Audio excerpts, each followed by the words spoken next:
Hello and welcome to the Durham Talents channel. My name is Jesse Durham. For today's installation in our roundtable series, we're going to be having a discussion about premium when it comes to the infinite banking concept, and I hope that you enjoy. The next thing that I wanted to ask y'all this morning, and I think it's a natural progression. So clients are going to experience some process, right, of education, application, medical exam, policy review. Okay. But somewhere along in there, y'all, is premium and the conversation around premium. So I'd like to have a conversation around how should prospective clients, or how do you coach folks to consider what's an appropriate amount of premium for them? I'll start a little bit. I've been generally focusing on building a financial foundation that's capable of supporting the life that they want to build on that isn't going to force them to turn to debt. They're maintaining control of it. And I will focus on whatever they're putting into a savings account right now, whether that's 5 or 10%. Just put that in a different place, and you can use that to take control of the banking function and provide um, protection for your family at the same time with the same dollars. That doesn't seem like an overwhelming number to anybody. It's all they're doing is changing where they're putting it. Um, and I've had a couple of clients who, after starting there, um, immediately like, wow, I should have started bigger. But I think some people can be intimidated by this. There's rumors out there about the infinite banking concept that it's only for the wealthy. It doesn't work if you're not wealthy, that type of thing. It kind of helps get some people past that. And, oh, this is simple. I can start where I am right now. It's a process. It's not an overnight thing. It takes 10, 20 years to get rid of the snakes and dragons.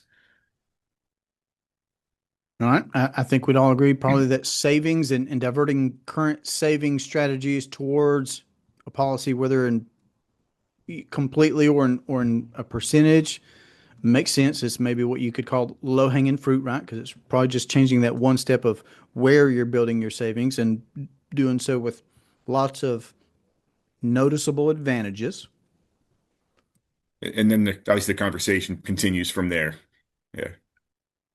So I have a couple of different things, but once again, it's just a direct question. So Jesse, what were you thinking you would use to on a monthly, semi-annual, or annual basis to actually fund this policy? I think Just I something just monthly works for me I just asked. Um, why monthly, Jesse? because I get paid every month as a teacher, only once a month. Yeah. Okay. Do you know if there's any ramifications of paying monthly instead of quarterly or semi-annually or annually? I don't know the difference other than just how frequently I'd be doing it. Can do you have other monies that you could just fund it with right away? I probably have some. Yeah. So let me ask you this. So if you're going to go to the bank and use a savings account and you're taking money out of your check every month and you're allocating that to a savings, and that first month it's $100, how much interest, and we're in January, how much interest is that going to earn you? How many months of interest? Just the one. Great. That was a poor question on my end. For the entire year, if you start in January, how many months of interest will you? 12 months. And then the next month, you put it in February, how many months of interest for the rest of the year will you have? 11. And then the next month, March, how many? 10. 10. So I said, I'm not going to treat you like a second grader, Jesse, but you see where I'm going. The next month's going to be only 9, so on and so forth. What if you took that entire $1,200 and put it in January? Can you see how you're going to have the entire year, that the whole 1,200 is going to have an interest for the entire year? So that's a ramification of paying monthly versus paying annually. Plus, from a business standpoint, Can you see how the insurance company's also going to have additional expenses to actually process monthly payments and send out notifications? And if they have additional costs to do that, do you think they're going to pass that along to you as a policyholder? Of Sure. course they are, because they're in business. So if you can do it on an annual basis, it's not only going to benefit the insurance company with less cost, it's going to benefit you because you're going to capture some of those benefits that now the insurance company is going to be able to pay you more in the form of interest and dividends because they don't have the additional costs. So if you do have additional money, can you see where it would be helpful for you to actually pay on an annual basis? Yes. I mean, people are going to say yes. Yep. And then you say, well, what is keep holding you back from not paying on an annual basis? Probably nothing now that you walk me through that. Unless I just foresee that I'd rather do it monthly, slower. Right. Right. Because here's the thing I say, what you don't understand is we've been trained by the system to pay on a monthly basis. And I'm not talking about the life insurance system. I'm talking about the economic system. Because if we can get a person to pay on a monthly, that is a habit they're creating. They're creating that habit. And thus you're going to actually not even think about it. You're just going to keep doing that habit. That habit is actually best for them, not best for you. Because if they can get you into a habit situation of pain, you're going to forget about it. And there are actually apps now that can actually show you how you're paying for something on a monthly basis that you completely forgot about. And so that's why they want to get you paying on a monthly basis. Now, let me tell you another reason why I believe people are afraid to pay on an annual basis is because they get nervous when their checking account or their savings account gets below a certain amount. Jesse, you ever get nervous when your checking account gets below a certain amount during the year or during Yes. the month? Yes. I call that the floor. So, Jesse, what is that floor for you? Yeah, I don't want it to go below 5,000. Okay, you don't go, great. Is there a time when it goes above a certain amount where you say, man, I should be doing something differently with this money? And that I call that's a ceiling. So, what is your ceiling? Call it, yeah, 7,500. 7,500. So, can you see that your comfort level is between 5,000 and 7,500? Okay, so we need to capture anything above 7,500, and we want to make sure that your comfort level isn't stressed below 5,000. Now, Jesse, I'm going to ask you this question though. Why are you stressed when it goes below 5,000? Well, based on my teacher's pay, that's, 3 months. That gives me a buffer. So that's just a buffer. So your real concern is that you have access to that buffer amount. Right, because I don't get paid over the summer, so that's my summer difference. Yeah. So, but you're not going to just all of a sudden spend the entire 5,000 one day, right? No. Okay. So you know that you're going to need that 5,000. Are you going to need it in 15 minutes? Or are you going to need it in 5 days? That 5,000, 5 days. five I could days. do 5 days. So if we could put it into a place that's getting you more advantageous qualities, but you can get it in 3 to 5 days, then that's another reason why you might choose to have the insurance company hold your buffer money rather than the bank hold your buffer money. Got it. So this is the way I talk through people and try to figure out where they're comfortable with the premium amounts because they've never experienced taking a loan against their policy before. So they don't even know how long it takes. They've never experienced the fact that, oh, I never thought about it. Yeah, if I put this in the form of a premium, and if I do it all annually, I'm going to get the benefits the entire year.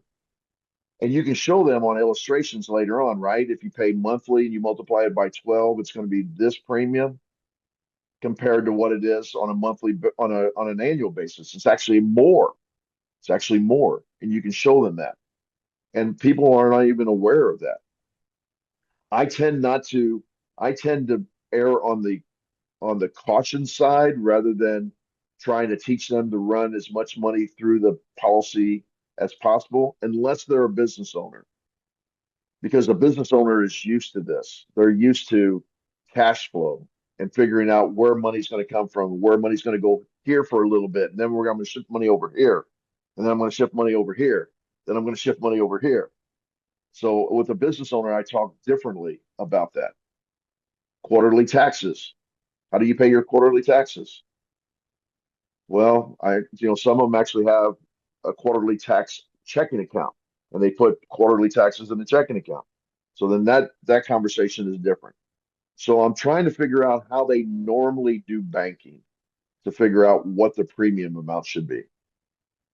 Rob, let me get your take on premium here.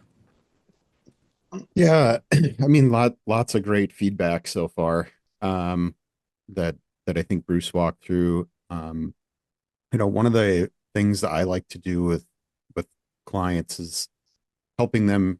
Obviously, we got to see the whole financial picture, but I think part of it comes down to understanding what's that end goal? What are those dreams? What are those goals that they're wanting to achieve? How does this tie into that? Much like what William said, thinking about it from a foundational perspective where you're controlling the as much of that income, as much of that money that flows through your hands, how much of that do you want to be able to control over that time? And then what can we do today that gets us down that path to be able to capture all of it? So, kind of like what Bruce was saying, you can't just do all of it at once. It just, we got to start someplace. If we haven't been doing this, if we haven't been taught this concept, we can't just start by throwing it all in there. That's kind of difficult to do, and we certainly don't want people to become, highly uncomfortable. We don't want to create a system of fragility where it breaks. Instead, we want it to be stable. We want it to be this foundation. So we got to start somewhere. And where that starting point is really is dependent upon a couple of things. One is the client's level of understanding of the concept. So that's where obviously we got to spend the most amount of time. But then from there, it's where is that comfort zone and what's going to actually make a meaningful impact to start to capture as much of that income and flow that their income and their finances through their own banking system. So for each person, that's a little different.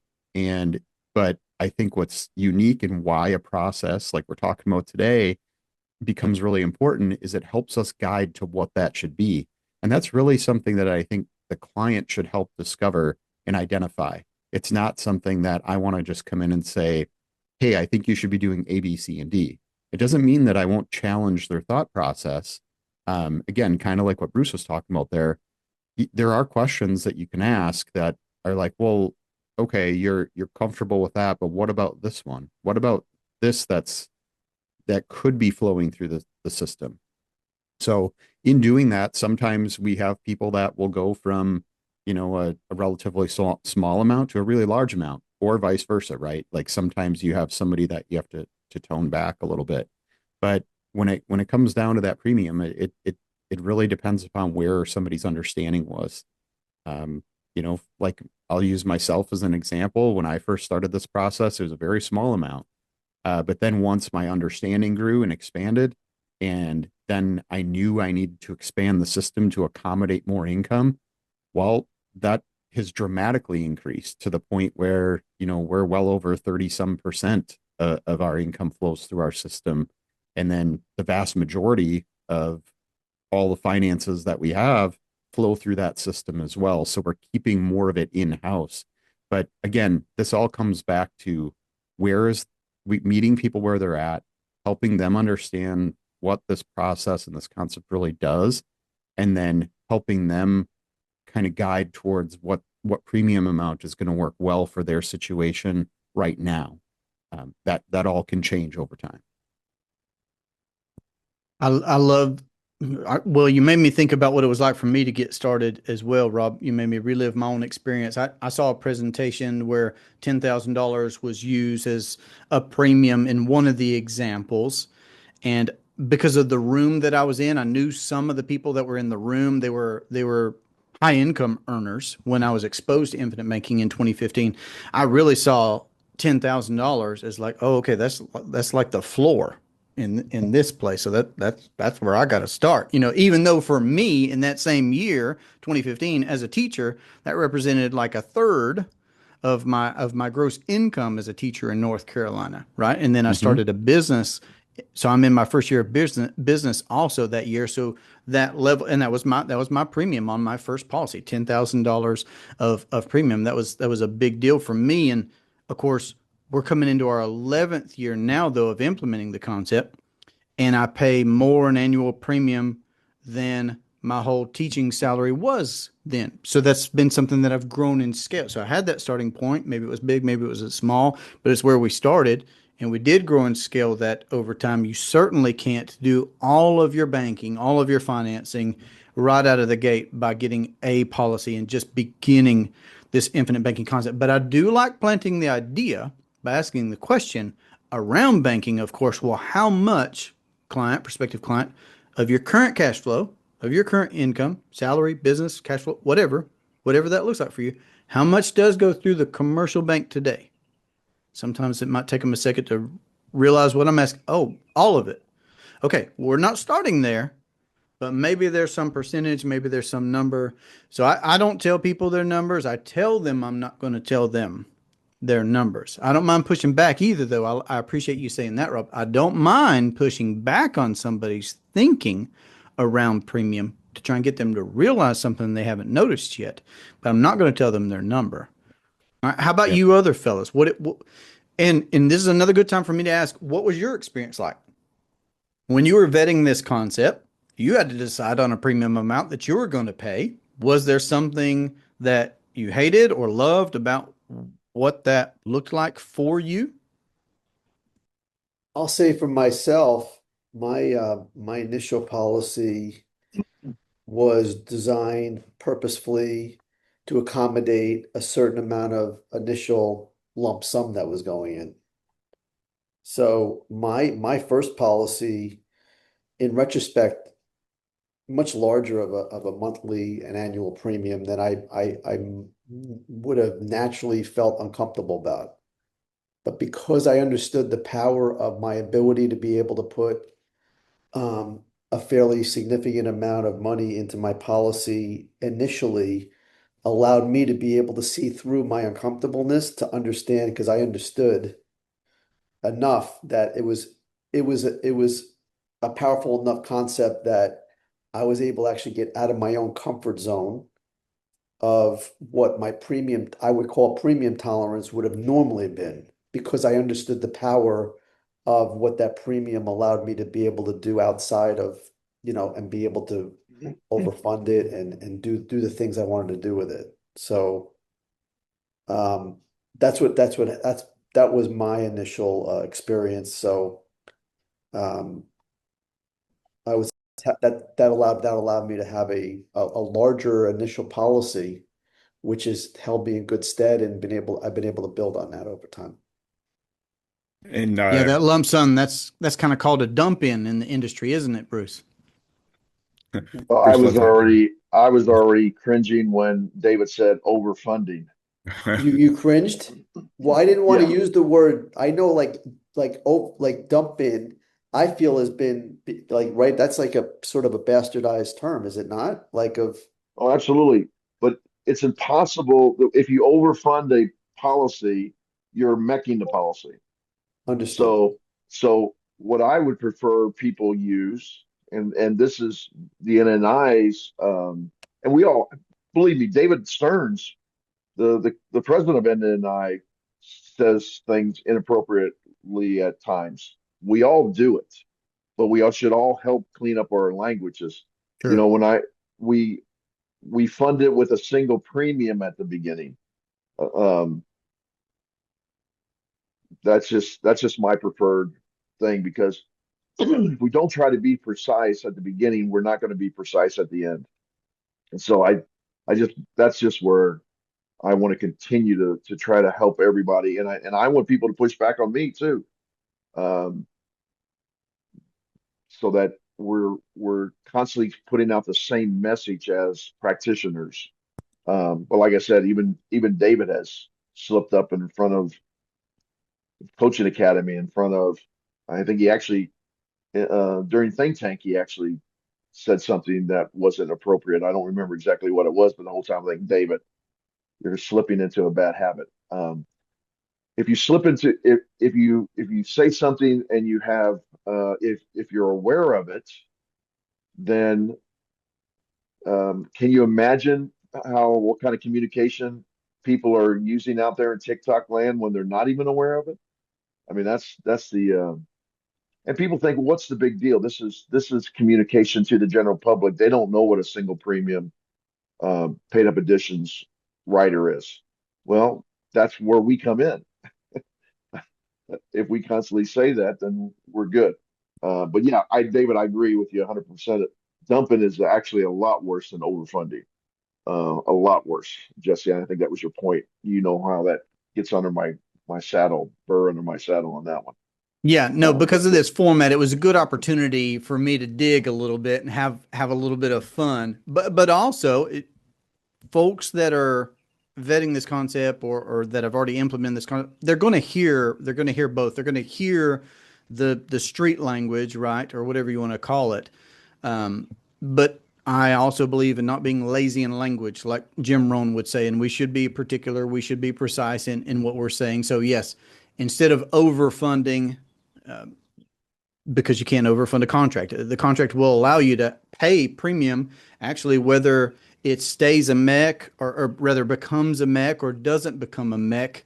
Funding is funding, premium is premium. There is a point to where if you pay more than the contract allows, it will then change. It's still a contract, but it changes into that modified endowment contract. So regardless, it's a contract, and regardless, it's from the insurance company, and regardless, we fund it with premiums. But I also have a knee-jerk reaction now, just by hanging around quality people like y'all, around those terms of dump in or overfunding. And that's even why I started a particular series on my channel where I talk about the myths, mysteries, and misconceptions around whole life insurance and infinite banking, because of trying to establish a bar of using the proper terminology for sure. All right, Will, you were fighting for some space right there. I want to give it to you. What were your thoughts there about that premium? Uh, I was just going to throw in, like you mentioned, we didn't like the term dump in. It's still used. How I've been approaching things is if somebody I'm talking to has money already accumulated somewhere, like what I did, I had pretty decent amount in a series of savings accounts for college and vehicles and emergency and having funds available for changing jobs as I move out of the military. Um, I'm feathering that into my policies over a series of happens to be 7 years, giving me lots of runway where I don't have to worry about the premium, and I'm having a dedicated capitalization phase for for the policy. And I've been sharing that with the my clients as well, so that they can see all the different options. There's a lot of flexibility. Yeah, I think that's Will. I think that's a great thing. What to add to that is how did that? You asked them, well, how did that get into that savings account? How did you accumulate that money? Hmm. And people will tell you and they say, well, do you think that money will just stay in there anyway? Well, if that's the truth, and they say yes, then I love that. Feathering it into the policy is a great way to say it. I'm not against single premiums totally. I just want people to understand the ramifications of making a single premium. And my rule of thumb is if a person wants to make more than what the initial premium is in a single premium, so in other words, they feel like they want to make $15,000 a year. We talk through, and they're comfortable with $15,000 a year premium. We haven't even talked about, how they're going to split that up between base term and PUA. But if they're comfortable with the total $15,000 premium, My general rule of thumb is I do not want a single premium to be any greater than 15,000. If somebody's at 50,000, I don't want the single premium to be any greater than 50,000. And I have a rationale for that is because if you're doing that, then the base can be high enough so that you don't need as much term to support that additional single premium. That's just a rule of thumb. Okay. Now I have a great client out of Ohio that said, Bruce, I understand exactly what you said. I agree with everything you say as far as it's not going to be as efficient in the long run. It puts pressure on the policy if you take too much loans. We actually have to have a much greater term rider. However, I trust my daughter. She's going to pay her loans back, and I want to give her this big gift at the very beginning. Now, when I hear that, I've accomplished my goals.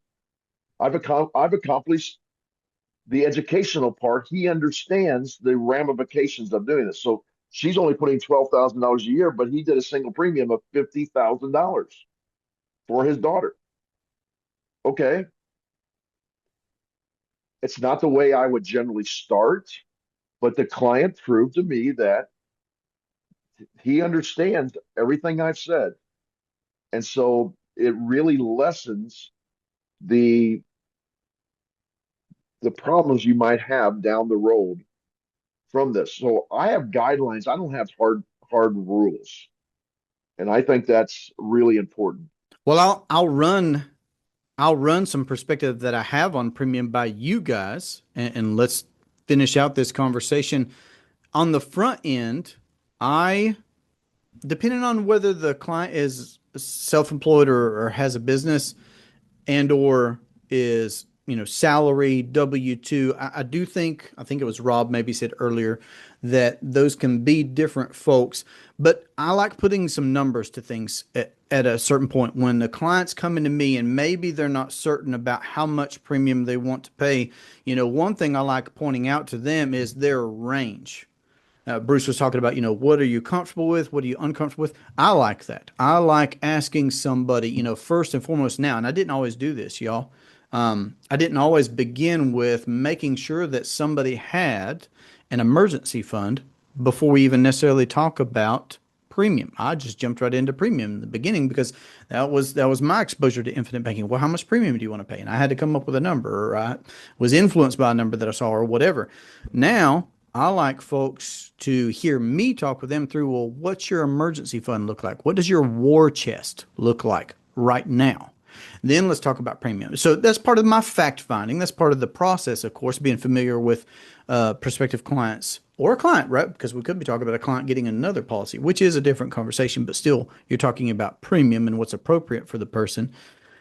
But I would actually say that having an emergency fund is maybe the place to start before talking about your cash flow. But when we do talk about cash flow, because everybody experiences cash flow, what is a number that you can come up with? Because I won't tell you your number. That come hell or high water, right? Flat tire. You walk outside and there's a flat tire on the truck. You walk back in your house and somebody tells you the hot water heater's gone out. Like even if it were that kind of a month, what number could you still see yourself saving, setting aside, building somewhere, right? And even in those situations, it not change your world. Does that make sense? So all right, so that's your bottom end. And then on the top end, hey, you're learning about this infinite banking concept and you're probably getting pretty excited about the future and what that holds. What's the biggest number you've wrapped your mind around that you've thought to yourself, hey, you know what though?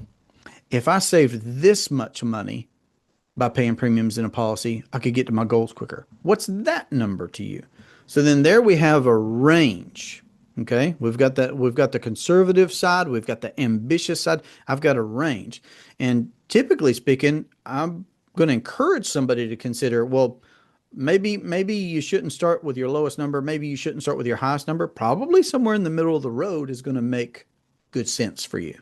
Right? Again, I'm not going to tell them what that number is. They're giving me the range. I'm saying, well, maybe look at somewhere in the middle. I just feel like that's one helpful gauge of looking at potential premium. David, I feel like I'm getting a Yeah. strong reaction from you on that one. Just a reaction is that, well, one thing I'll say is what I was alluding to before about from my personal experience is that by me understanding the power of becoming your own banker allowed me to go out of my comfort zone about what my initial comfortable premium amount was going to look like because I knew the end game, thankfully. Secondly, when I talk about it like premium tolerance. Okay. So when I use a word of tolerance. So what I will invariably do, depending on who I'm speaking to, is I will actually go through an Excel spreadsheet budget with the client or the prospective client so that they can visualize all of their inflows and outflows. And I typically do it on a monthly basis to show them how much they're spending on a mortgage, how much are they spending on utilities, how much, I will go and itemize as much for that client so that, or the prospective client, so they can visualize what their actual, and it's a great exercise, by the way, because a lot of people don't realize where their money's going to and how it's being spent. So I think just that exercise alone is good. Forget about infinite banking, put that aside for a minute.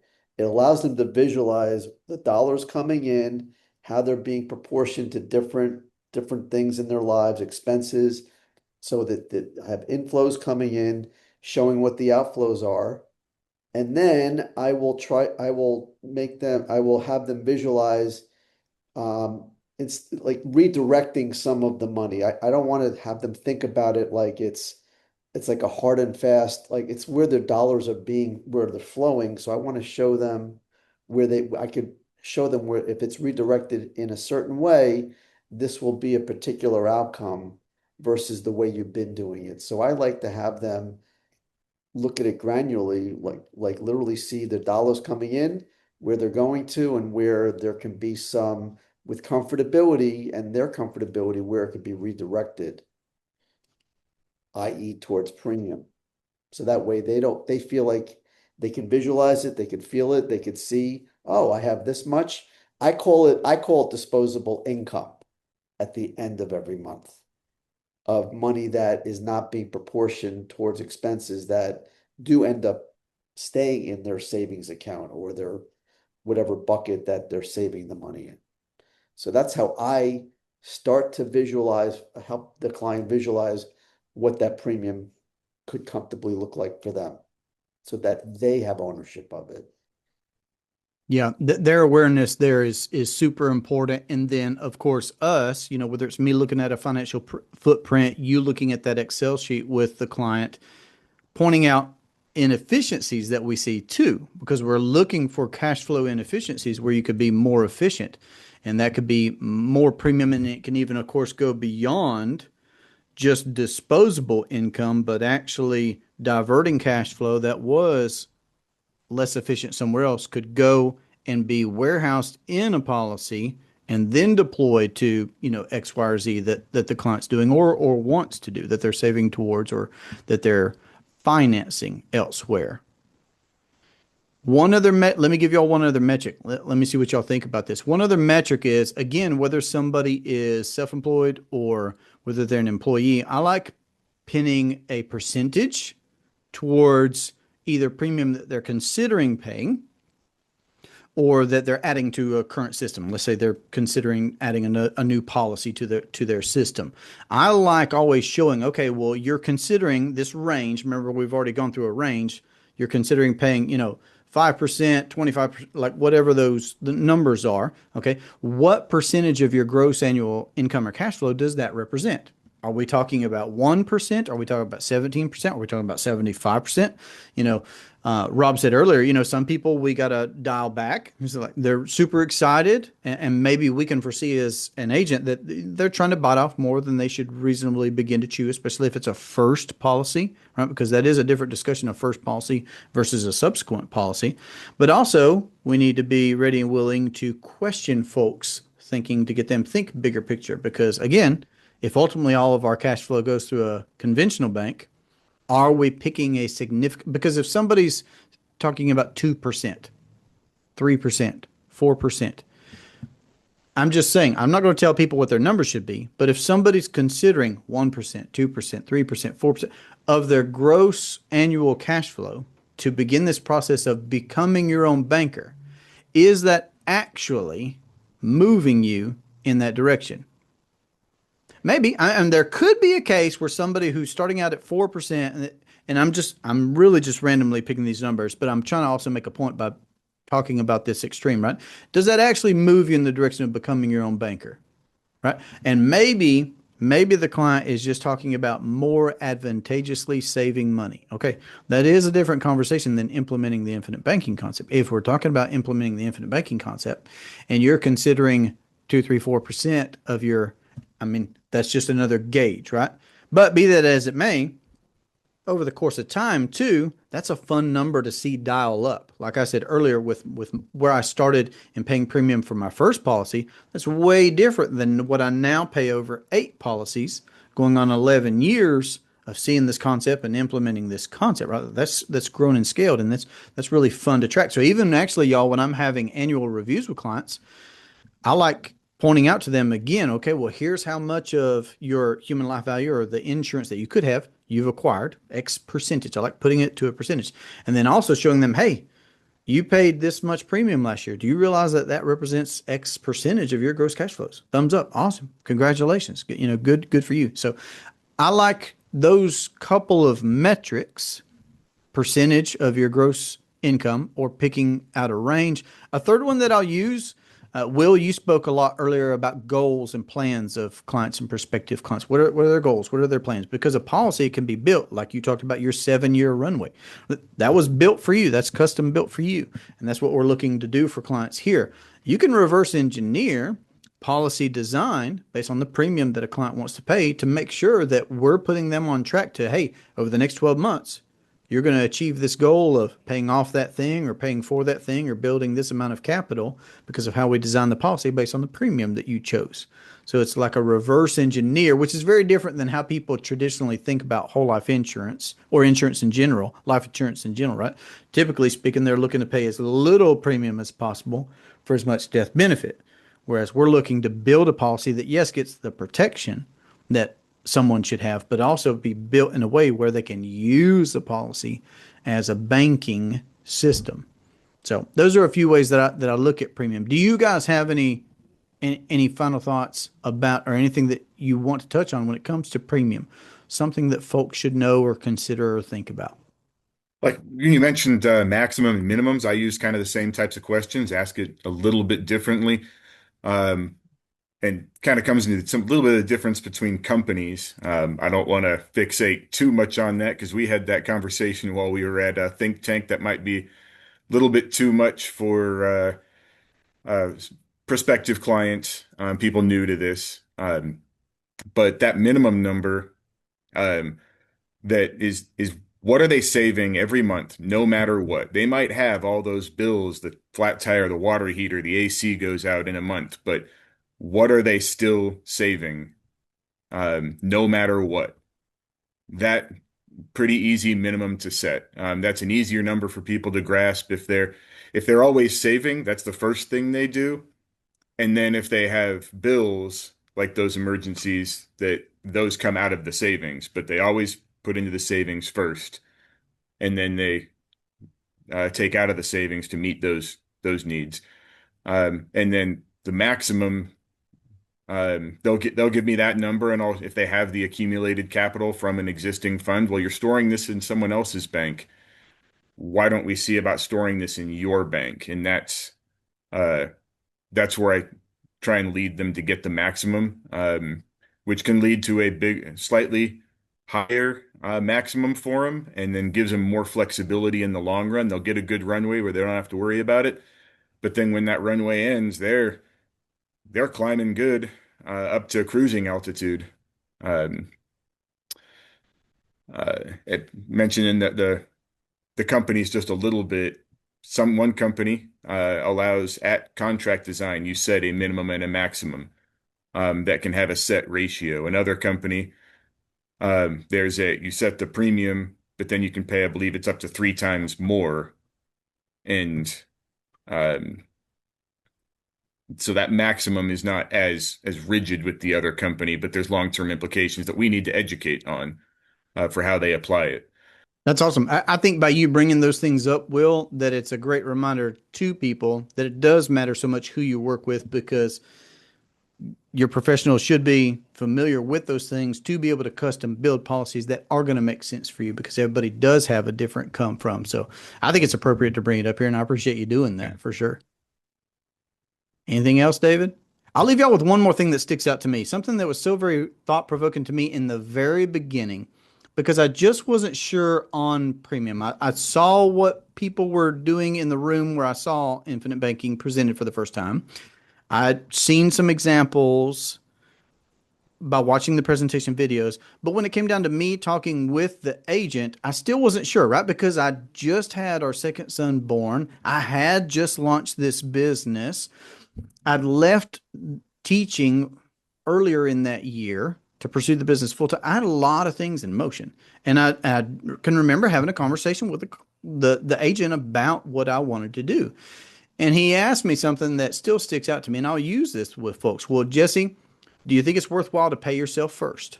Right? And that's a famous saying, pay yourself first, from Robert Kiyosaki. I think it's so good, so good. So like you were saying, Will, if people are saving, can we talk about a more advantageous place to save? Yes. Beautiful. So if we can agree that we should pay ourselves first, what are we worth per hour? He asked me that. Jesse, what are you worth? You worth $10 an hour? Are you worth $5 an hour?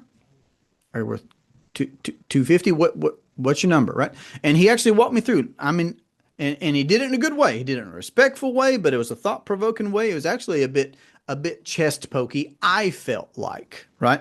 But again, I'm also saying that he did it in a good way because it provoked thought in me. And he said, well, if it's $5 an hour, now let's pick $5 an hour. $5 an hour. If you paid yourself that for 8 hours of a workday, 40 hours of a work week, okay, and for 50 weeks out of the year, because let's say you give yourself 2 weeks of vacation of not paying yourself, right?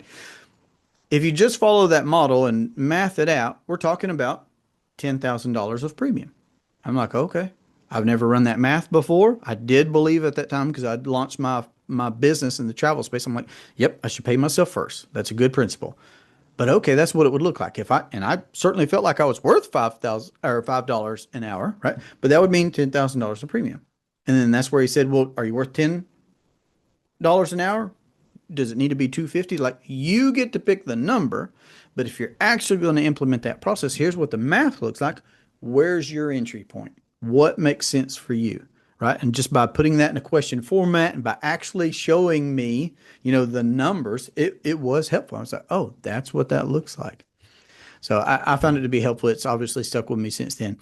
I'll give you guys any parting words. Of course, y'all's contact information, everybody's contact information is going to be in the show notes. As always, I always appreciate showing up here to these conversations with you guys for the perspective and the experience and the value that you bring to the conversation. Any final words from you guys? I'd be remiss if I didn't say my mentors. One of the lines I've heard him use, James Nethery, it's the problem is the problem. It's gonna be there no matter what. And kind of also pointing to, if you have a problem but you have the capital available to solve the problem, you don't have a problem. But James says the problem is the problem. The premium is the solution. Love it. Thank y'all again so much for being here, fellas. For everybody, for you that's listening, I appreciate you being here. If there's something that we've left untouched, uncovered, please let us know what that is down in the comment section below. We can visit whatever your question, your takeaway happens to be. Everybody's contact information will be below in the show notes. You can find me at durhamtalents.com. My hope is that you live and leave a lasting legacy. I hope y'all enjoy it like I do. Conversation every time. I've been looking forward to it. I was vacationing earlier this week with the family, but still I'm like, man, when I get back to the office on Thursday, I get to have a good conversation to kickstart my day off. It's going to be good. All right, fellas, reach out to me. David? No, I'm glad you're able to get some time away. Me too. It's important. I Yes, don't do sir. it. I admittedly don't do it enough in my most recent past. So it's a good I reminder. think at some point he said something asking the clients about, what do they do for fun, that type of rapport question. As you were saying that, like that kind of hit me, like, what am I doing for fun lately? But I'm still working military, obviously, and then I'm planning for retirement and going through like a mentor program to prepare for that. Couple of like a coaching situation, and then trying to build my practice here. Like, what do I do for fun right now? My wife's getting on to be like, you get home from work and you go straight to work until basically the kids go to bed. Like, I Right. need to, that's convicting a little bit asking that question. I need to make sure I'm doing something. Good. Yes, sir. So, Do something. That's where my wife also shines. I'm much more of a homebody and very willing to stay elbow deep in work, whether that's work at our property or work here in the business or whatever.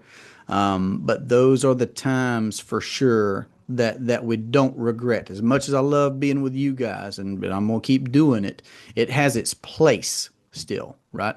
And it's not the same place as, the photos that I could bring up and show y'all of, me and my little girl riding a water slide together yesterday, right? As much as I appreciate y'all, and it's a high appreciation. So yeah, go do something today then, fellas. Go do something today and tell me about it next time. Send me a text message about what you did this week, okay? yeah. Appreciate you, brothers. Talk to y'all later. See you. Well, that was an absolute pleasure for me to sit down with these fellas and talk about these subjects. Their contact information will be below in the show notes. If you have thoughts or suggestions about what we should cover here at the Roundtable in the future, please let me know that as well in the comments. You can find me at durhamtalents.com. My hope is that you live and leave a lasting legacy.